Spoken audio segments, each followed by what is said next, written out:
Yisenzo esiqubule imibuzo eminingi ngokuziphatha kwamaphoyisa kulesi sifundazwe. Amaphoyisa asebenzisa amanzi ukuhlakaza abantu ababezovuselela izibonelelo zikahulumeni eBellville. Ungqongqoshe wamaphoyisa uBhekicele uthi into efana nalena kumele ingaphinde yenzeke.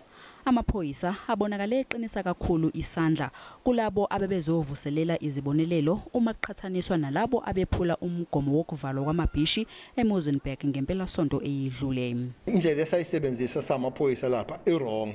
Sasebenzisa indlela yabantu ababhikishayo, sasingekho isizathu sokuthela abantu ngamanzi lapha. Kwakufanele bakhuzwe babekwe ngendlela eyiyo.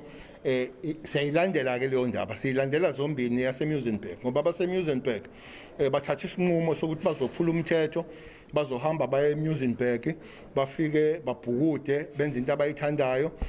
Kodwa amaphoyisa ayethu lawo athola isimo sokuthi kufanele basebenzise abakusebenzise eBellville abasebenzisanga indlela efanayo lapha. Iloko kuzokuphenya sifuna i-report umbiko ophelele ukuthi kwenziwa yini ukuthi kube njalo, kube khona ke inyathelo ezothathwa makufanele sithathwe lezo nyathelo. Ukuvakashela kaCele lapha kulandela izigameko sokubulawa kwabantu abayisithupha ekhaya elisha kanye naseRavensmead ngempelasonto. Kudutshulwe kwabulawa abantu abayisithupha emjondolo mumbe ekhaya elisha ngomgqibelo. Kukholakala ukuthi lokhu kuhlobene nezigameko zokuthenga uphepha eKapa. Sikwazile ke khona ngenhlanhla ukuthola ukuthi kube nomuntu esimbambile simbophile, sifuna ababili esibaziyo ukuthi obani, khona sikwazile ukusheshsha sithola impendulo indaba yase Riversmith. NgoLwesihlanu kubulawe izingane ezimbili ezineminyaka eyi-16 kanye nowesilisa oneminyaka engama-55 eRavensmead.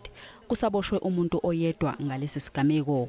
UCele uthi ube nomhlangano nabakhuzi bamaphoyisa eziteshini zamaphoyisa ezingama-78 ukubheka kabanzi amazinga obugebengu ezindaweni ezahlukene kanye nokuthi ingabe amaphoyisa asebenza kanjani ukunqanda lokhu.